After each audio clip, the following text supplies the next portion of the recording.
My name is Jonathan. I've never felt such intense anger in my life before. This anger is something no one should ever experience.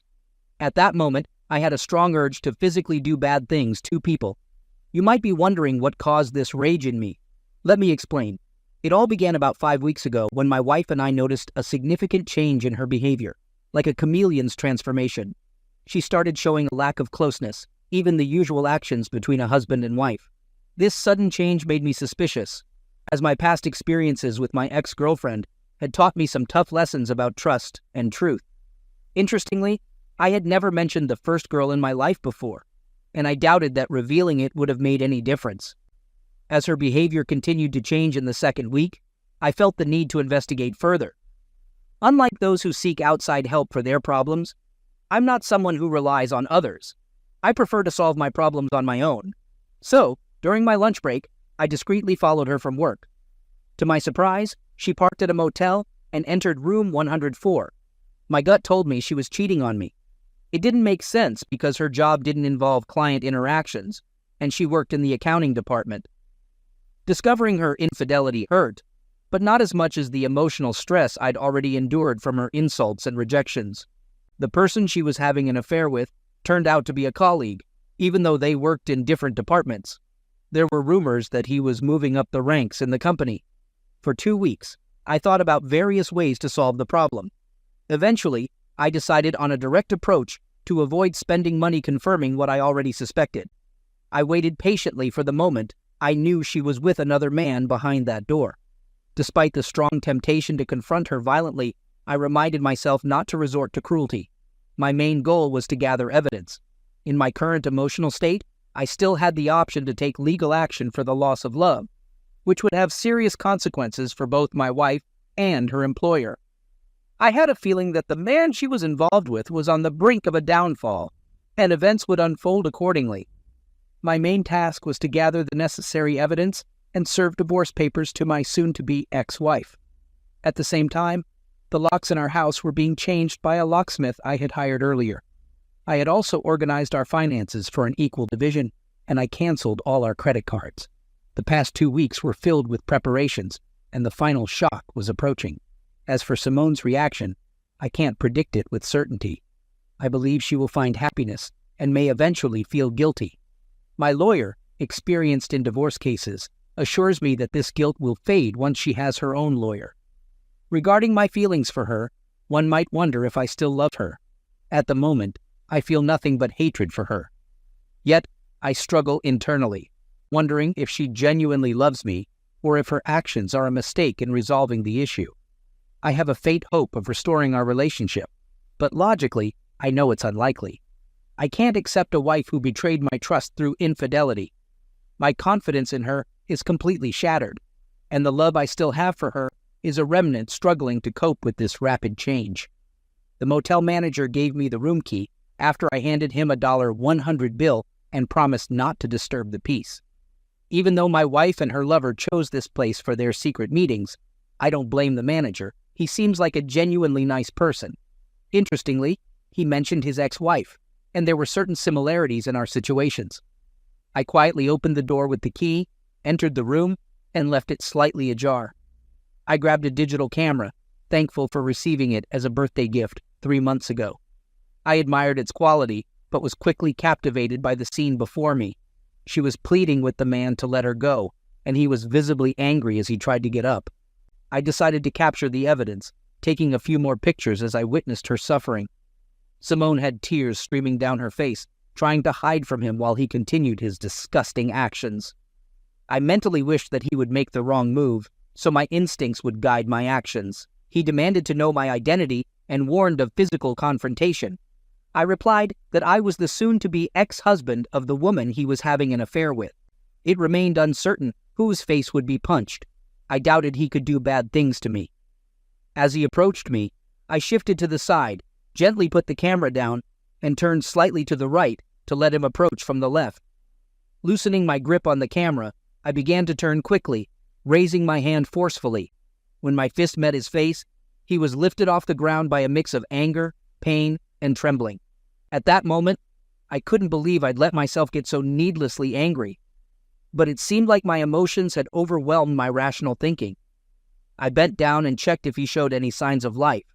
When I found a pulse, I felt relieved, which allowed me to relax my tense body for a moment.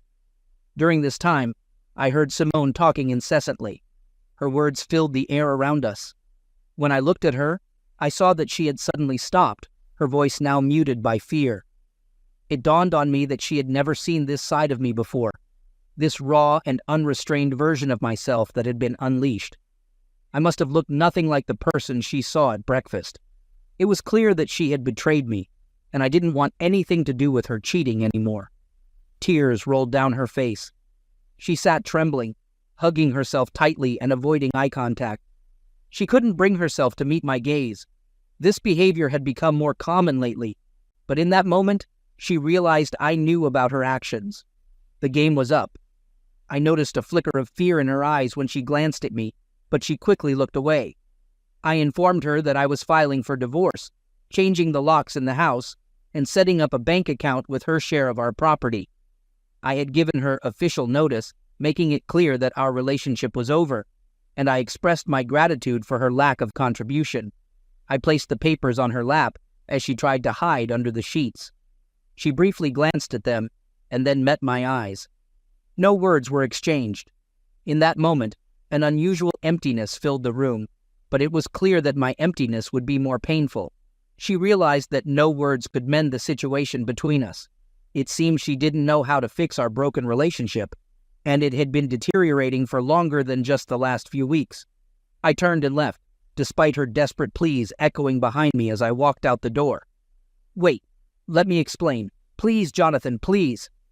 I kept walking, deciding to shield myself from her gaze. Her eyes were filled with unshed tears, and I knew that turning around would weaken my resolve and disrupt my plan. Numerous unresolved issues and problems had cropped up along the way, making me reluctant to revisit the past. What was once a beautiful union had turned to ashes. When I arrived home, a patient locksmith was waiting for me. He diligently replaced all 3 locks on our doors and reprogrammed the garage door opener.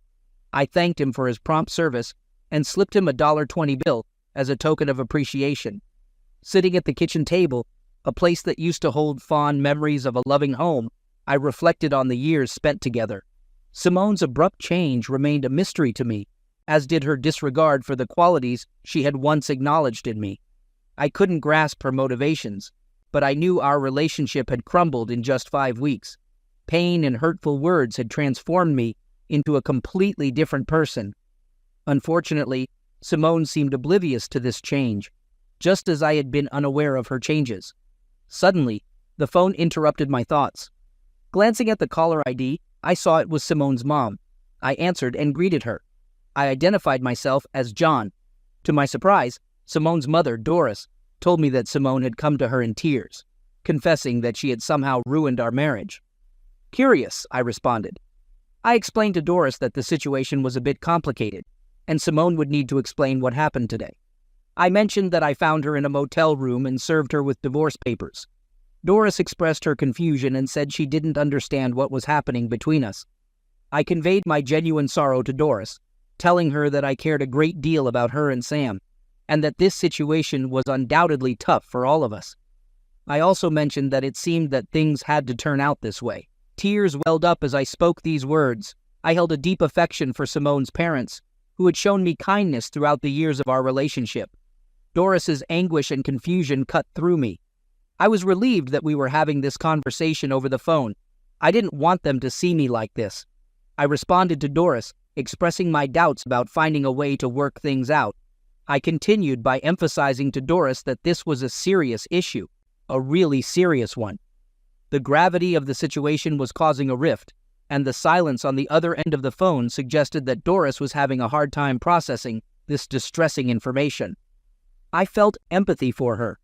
Just the previous night, I had shared dinner with Doris, Sam, and Simone had been affectionate and gentle in the presence of her parents. The entire situation had taken me by surprise. When we were driving there, we were arguing.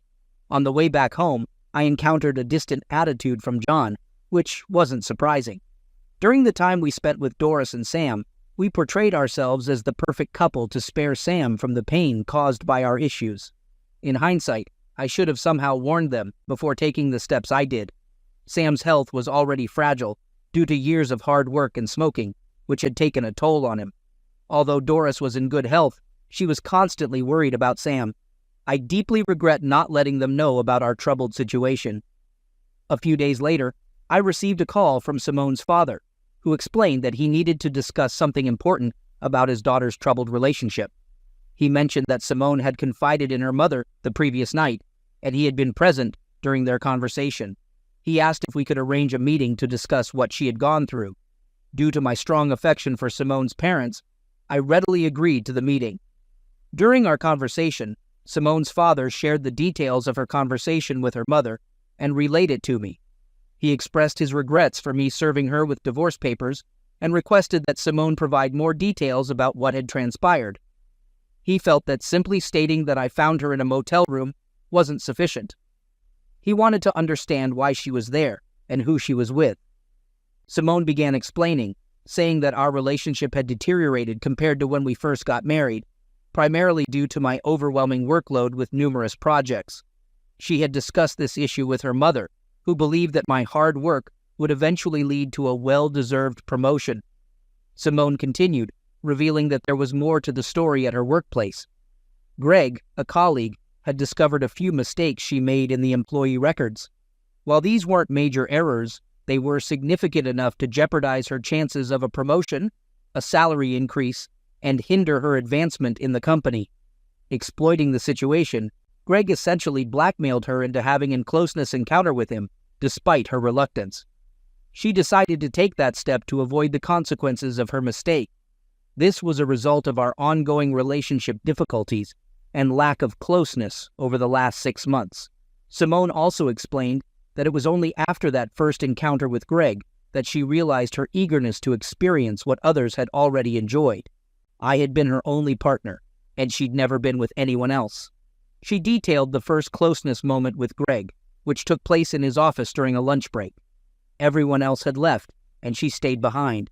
Greg surprised her with a small bottle of her favorite wine, along with cheese and crackers.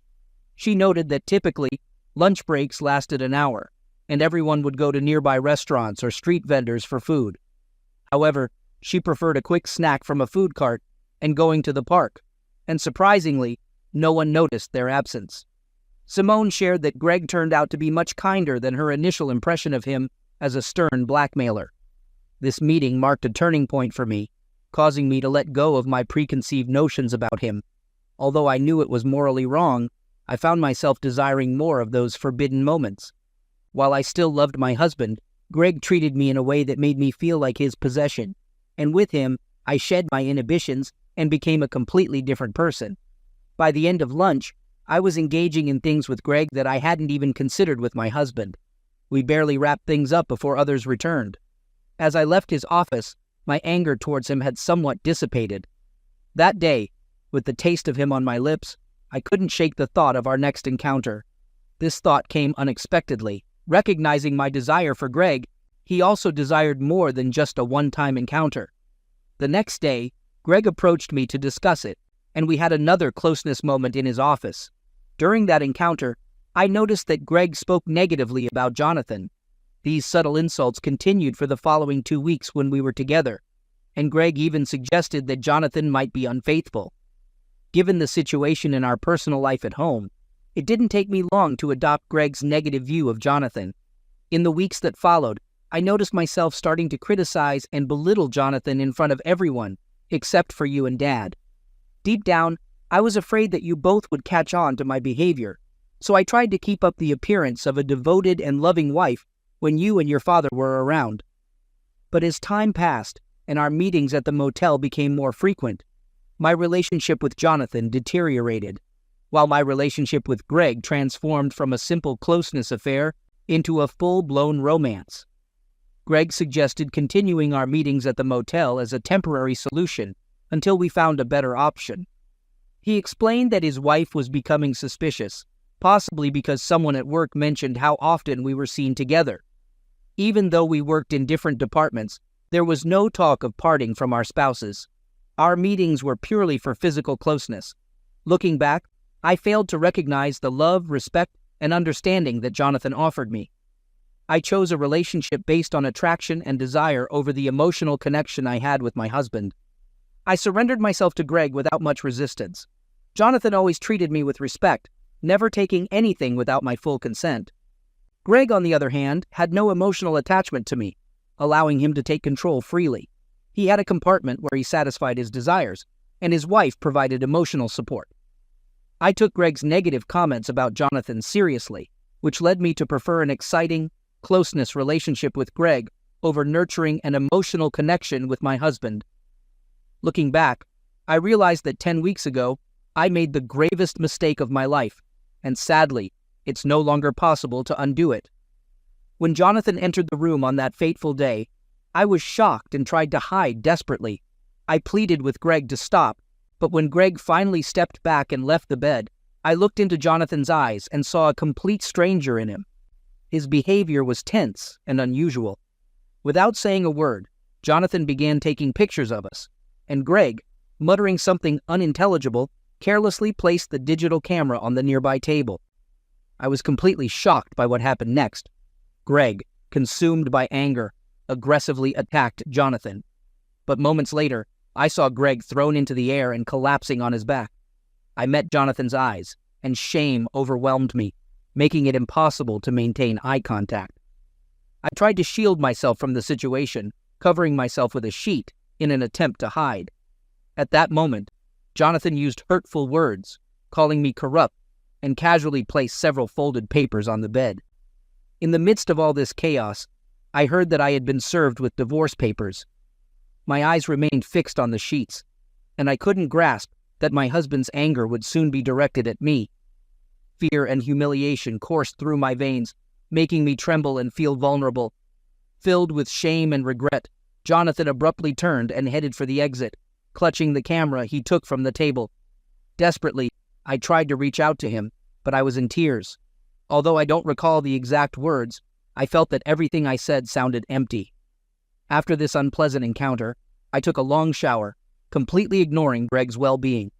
At that moment, it didn't matter to me whether he was alive or not. Soon, the motel manager peered into the room and said that Jonathan had purchased a key from him. The manager's disdainful look made me feel like I was beneath him. He spoke about how he found his wife with another man, much like my situation with Jonathan, and that was the main reason he gave Jonathan the key. He didn't need to explain it directly. I understood everything. I had made a colossal mistake.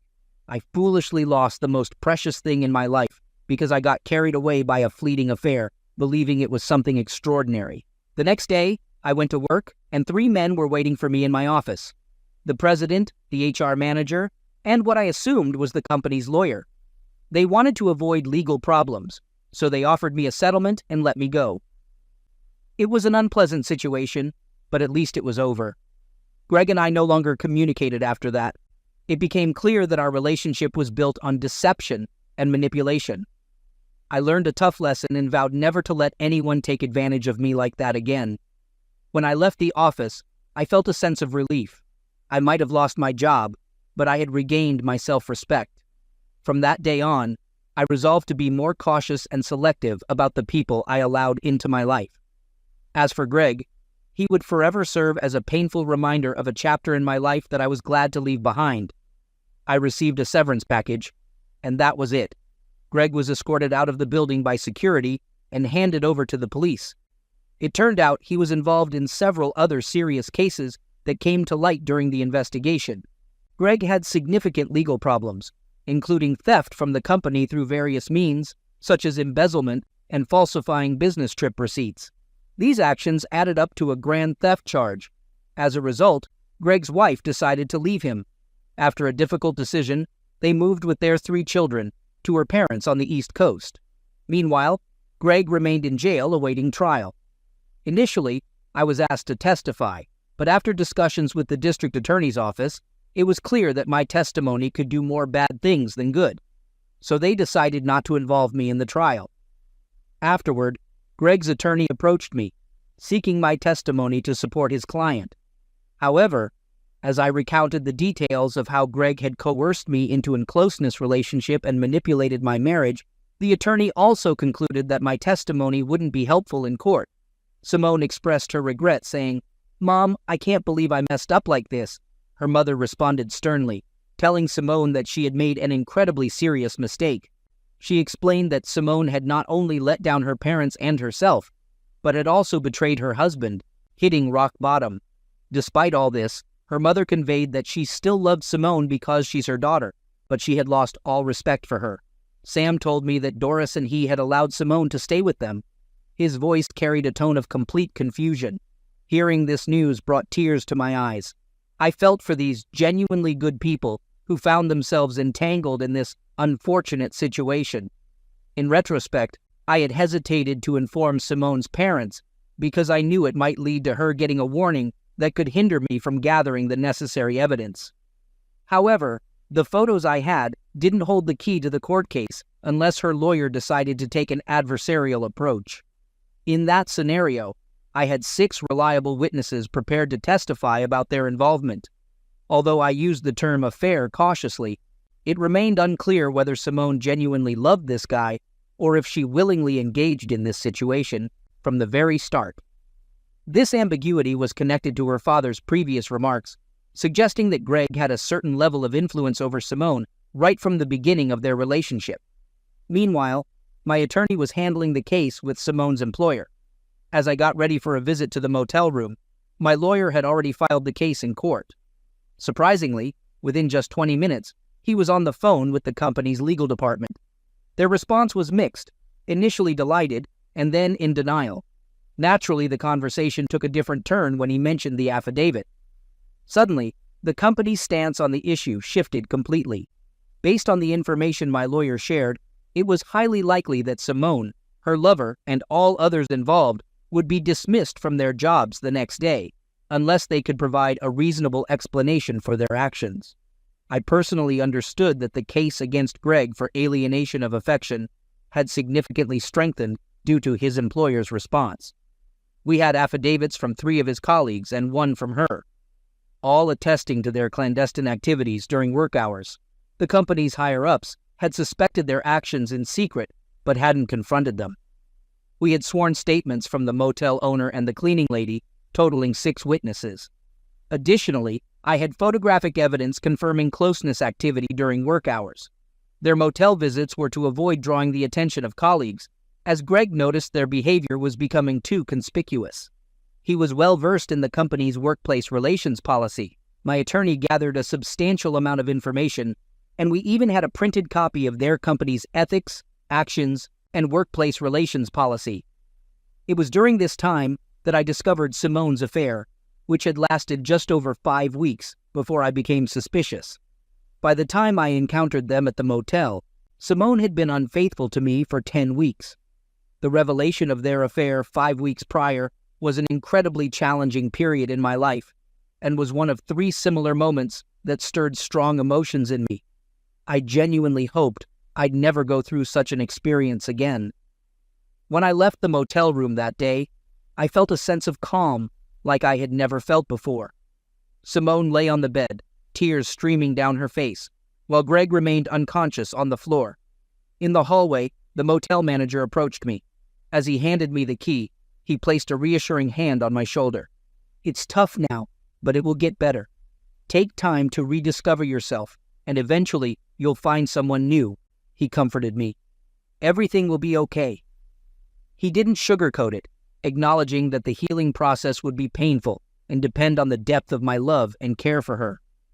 "Thank you," I responded, indicating that I had already come to understand this. Simone offered no resistance during the divorce process, making it surprisingly straightforward. Even my attorney and possibly hers were surprised by her lack of opposition. It was clear that she was in great pain, but she never attempted to justify her actions. Once the divorce was finalized, the legal battle with her former employer swiftly concluded. Their sole aim was to make me disappear, and they were willing to cover my lawyer's fees, court costs, and even offer a significant sum to secure my agreement. But since then, Simone has faced numerous challenges. Navigating her circumstances is incredibly difficult, especially living with parents whose lives have been greatly affected by her actions. she bears the burden of seeing herself as an imposter, and it will undoubtedly take her a long time to shed that label. Although she has the opportunity to start anew, I hope that eventually she'll be able to move forward and rebuild her life, easing the pain that currently consumes her every hour. I want her to at least learn a valuable and painful lesson from this experience. Only time will tell the extent of her growth. As for Greg, his imprisonment provides me with a sense of satisfaction, at least temporarily. Maybe now he'll have the opportunity to experience different forms of closeness, hopefully this time from the recipient's side. I can't find any sympathy for him because I don't consider him a real man. It was clear to me that he had a family, a wife, and 3 children. I got to know his wife closely during a tumultuous divorce, and I couldn't help but notice her striking appearance. It struck me how foolishly Greg was behaving. He had everything anyone could wish for, but he recklessly threw it all away, driven by some insatiable desire for satisfaction in his closeness life that his wife couldn't fulfill. After witnessing this, I made a difficult decision to leave my job. My employers were shocked by my abrupt departure and genuinely tried to persuade me to reconsider. However, the personal problems I was facing were too serious and hindered me from effectively continuing my work, despite their best efforts. When they realized my decision was final, they kindly provided a generous letter of recommendation, which I gratefully accepted. I recently started a new job on the West Coast, having moved here about a year ago. While working here, I had the pleasure of meeting a wonderful woman who, in my opinion, is worth holding on to. Though I still have trust issues, we share a common experience, as she was also betrayed by her ex-husband. This shared experience has created a strong bond between us. Life, of course, presents its challenges and teaches me valuable lessons, but I remain optimistic that the situation is gradually improving. A week ago, Simone's father called me with devastating news that I still can't come to terms with. He said that Simone had completely lost her way, and they soon discovered Simone's lifeless body in their own home. It later came to light that she had taken too many pills, resulting in her passing. I expressed my sympathy to Sam and assured him they could count on my support.